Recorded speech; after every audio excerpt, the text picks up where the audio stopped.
Hello friends, आप देख रहे हैं सनवाल यूट्यूब चैनल। दोस्तों बात करें छत्तीसगढ़ 12वीं बोर्ड परीक्षा 2023 12वीं के यहाँ पे दोस्तों बात करेंगे भूगोल का पेपर जो ज्योग्राफी का है।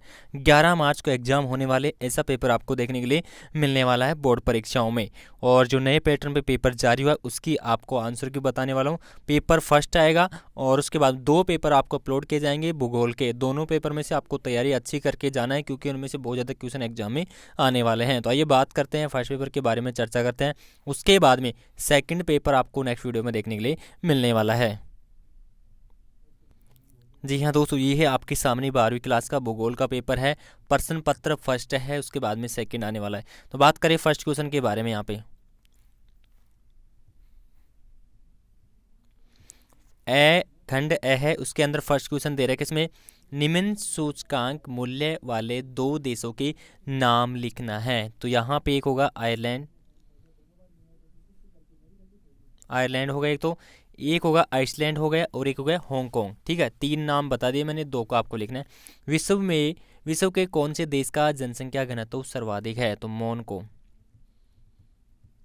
ठीक है, बात करते हैं तीसरा, च्युइंगम कैसे बनता है। इसका आंसर आप अपनी बुक से ढूंढे। सीमांत श्रमिक किसे कहते हैं, वह व्यक्ति जो एक वर्ष में से कम 183 यानी कि एक वर्ष में से कम 183 से कम दिन काम करता है, यानी कि एक वर्ष के अंदर भी यहाँ पे 183 से कम दिन में जो कार्य करता है उसको सीमांत श्रमिक कहते हैं। डेसिबल किसे कहता है, एक लघुगणकीय इकाई है जो प्राय शक्ति और तीव्रता आदि भौतिक राशियों के लिए प्रयुक्त होती है, उसे डेसिबल कहते हैं। 6 क्वेश्चन में पूछा है नदियों के प्रदूषण के लिए जिम्मेदार किन्हीं 2 उद्योगों के नाम लिखने। एक तो हो गया औषध, एक हो गया कीटनाशक आदि उद्योग हैं। नेक्स्ट यहाँ पे निम्नलिखित में से छत्तीसगढ़ की साक्षरता दर को पहचान कर लिखना है कि कितनी है, तो 70.28%। पहला ऑप्शन बिल्कुल राइट होगा।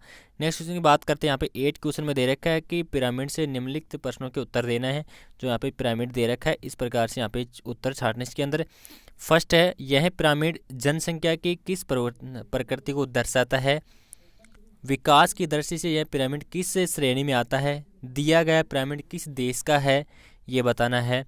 बात करते हैं नेक्स्ट क्वेश्चन के बारे में। वाणिज्य पशुधन पालन कर से चलवासी पशुचारण कृषि के लिए किस प्रकार भिन्न है, कोई 3 कारण बताना है। बड़ा क्वेश्चन है। सूती वस्त्र उद्योग की स्थापना के लिए 3 आवश्यक भौगोलिक दशाओं के वर्णन कीजिए। नेक्स्ट अथवा के अंदर पूछा है जर्मनी के रोहर कोयला चित्र का वर्णन कीजिए। बस्ती के अर्धवर्ताकार प्रतिरूप का रेखा चित्र बनाइए। नेक्स्ट है भारत की जनसंख्या घनत्व को प्रभावित करने वाले किन्हीं 3 कारकों का वर्णन कीजिए। 13 क्वेश्चन की हम बात करें। 13 क्वेश्चन में परिक्षिप्त बस्तियों और घोषित बस्तियों में कोई 3 अंतर स्पष्ट कीजिए। मानव के प्रकृतिकरण की व्याख्या कीजिए। लिंगानुपात का अर्थ बताते हुए विश्व के लिंगानुपात में महिलाओं प्रतिकूल होने की 4 कारण बताइए। अथवा के अंदर दे रखा है मानव विकास का अर्थ बताते हुए मानव विकास के कुछ 4 स्तंभों को समझाइए। स्वेज नहर का रेखा चित्र बनाकर उसका महत्व बताना है। साइबर स्पेस की टिप्पणी देना है। सतत पोषणीय विकास का क्या अर्थ है। सतत पोषणीय विकास को बढ़ावा देने वाले उपायों का वर्णन कीजिए। वैश्वीकरण से आप क्या अभिप्राय है। भारतीय परिप्रेक्ष्य में वैश्वीकरण का प्रभाव लिखिए। नेक्स्ट आता है भारत के पेट्रोलियम संसाधनों का विस्तृत टिप्पणी कीजिए। भारत के आर्थिक विकास में सड़कों की भूमिका का वर्णन कीजिए। भिलाई इस्पात संयंत्र की अवस्थिति का विवरण देते हुए स्थायीकरण के कोई 4 यानी कि कोई 5 कारण बताना है। नेक्स्ट है दिए गए रेलमार्ग के आधार पर चिन्हित स्टेशनों के नाम प्रारंभिक एवं अंतिम स्टेशनों के सहित लिखना है। तो ये यहाँ पर कुछ इमेज दे रहे हैं कि इसके आंसर देने हैं। भारत में सीमाकार मानचित्र को निम्नलिखित को दर्शाना है। जैसे दिल्ली हो गया और चेन्नई रेल मार्ग, समुद्री खनिज तेल, भारत खनिज हृदय, सांपों का नदी, नीलगिरी पर्वत। अथवा के अंदर भी यहाँ पे दे रखा है। अथवा के अंदर भी जो भारत मानचित्र है उसमें प्रदर्शित बिंदुओं का नाम लिखना है।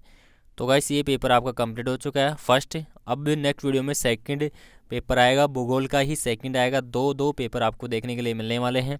ओके, तो लाइक शेयर सब्सक्राइब जरूर कर लेना। Thank you.